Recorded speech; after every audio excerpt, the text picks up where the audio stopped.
Assalamu alaikum everyone. I hope you all are doing well.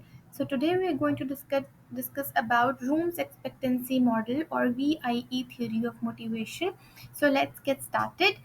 So इस theory को हम लोग मोटिवेशनल थ्योरी भी कहते हैं और प्रोसेस थ्योरी ऑफ मोटिवेशन भी कहते हैं और ये थ्योरी विक्टर एच रूम ने दी थी इन 1964 में। ठीक है, सो ये थ्योरी हमें क्या कहती है? It seeks to explain what motivates people to choose one option over one another. ये थ्योरी एक्सप्लेन करती है कि दो ऑप्शंस या सेवरल ऑप्शंस के बीच में कौन सा ऑप्शन जो इंडिविजुअल्स है वो चूज करते हैं। ठीक है, उनकी उसके पीछे मोटिवेशन क्या होती है।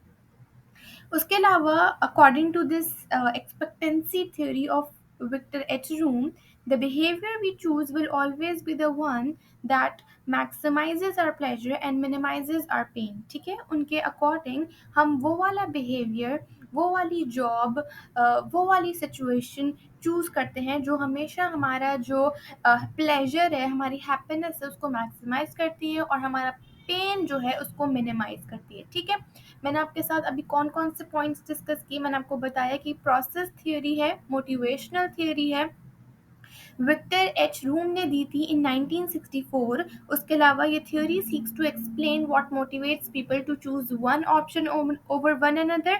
और इसके अलावा उनका एक और पॉइंट ये आ गया कि according to expectancy theory the behaviour we choose will always be the one that maximises our pleasure and minimises our pain. ठीक है, ये वाले ऑप्शन हमने डिस्कस कर लिए।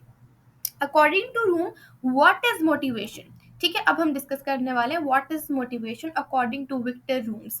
तो उन्होंने मोटिवेशन को समेशन कहा तीन चीजों का। ठीक है, तीन चीजों का समेशन का, जो कि अभी हम आगे डिस्कस करने वाले हैं और इसी थ्योरी के थ्री मेन फैक्टर्स भी हैं। ठीक है, तो उन्होंने कहा motivation is the summation of expectancy, instrumentality and valence. ठीक है, अब एक्सपेक्टेंसी को आप समझें कि इंडिविजुअल का, किसी भी इंडिविजुअल का ये बिलीव कि एफर्ट जो है, उसका जो एफर्ट है वो उसको डिजायर्ड इंटेंडेड परफॉर्मेंस, जो उसके आउटकम्स हैं उस तक पहुंचाने के लिए ज़रूरी है। ठीक है, अभी जो वो एफर्ट डाल रहा है वो उसके इंटेंडेड आउटकम्स के लिए बहुत ज़रूरी है। ठीक है, तो ये एक्सपेक्टेंसी अगर आप समझना चाहें तो समझ सकते हैं। ठीक है, नाउ एक्सपेक्टेंसी अगर हम लोग इन शॉर्ट बहुत समझे तो एक्सपेक्टेंसी मतलब ओवरऑल एफर्ट, कितनी हमारी एफर्ट है। ठीक है, these are the variables or you can say these are the factors of Victor H. Room's expectancy model।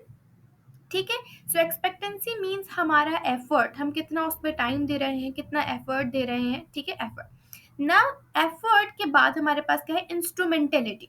Instrumentality हमारी परफॉर्मेंस। ठीक है, हमारी या तो डिजायर्ड परफॉर्मेंस है या हम लोग बिल्कुल ही उस इंटेंडेड आउटकम से बिल्कुल ही हट के परफॉर्मेंस कर दे रहे हैं। तो instrumentality means performance and the last valence means value.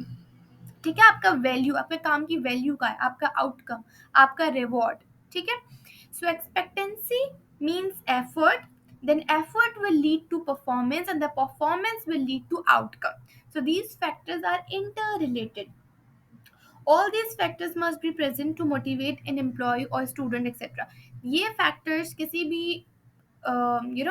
Situation में मौजूद होने चाहिए किसी भी एम्प्लॉय को या स्टूडेंट को मोटिवेट करने के लिए। ठीक है, तो हम लोगों ने क्या डिस्कस किया कि रूम्स एक्सपेक्टेंसी थ्योरी को हम VIE थ्योरी भी कहते हैं। VIE theory आप यहाँ से निकाल सकते हैं। V means valence, I means instrumentality and E means expectancy and these three are variables or the factors of Room's expectancy theory। उन्होंने मोटिवेशन को कैसे डिफाइन किया? उन्होंने कहा कि motivation is a summation of valence plus instrumentality plus expectancy. उन्होंने कहा कि the behaviour we choose will always be the one that maximises our pleasure and the minimises our pain. ठीक है, उसके अलावा this theory is also known as process theory of motivation or developed by Victor H. Room in 1964। ठीक है, ये छोटी सी theory थी, मैं आपको फिर से समराइज कर देती हूँ कि this theory seeks to explain what motivates people to choose one option over another। उसके अलावा VIE theory of motivation भी कहते हैं हम इसे। Motivation is the summation of valence plus instrumentality plus expectancy according to Victor H. Room। उसके अलावा उन्होंने तीन वेरिएबल्स दिए थे, that are expectancy, instrumentality and valence and these variables or factors are interrelated and these factors must be present to motivate an employer or student। So that's it from my side. If you like the lesson, please do let me know in the comment section and make sure to subscribe my channel. Allah Hafiz.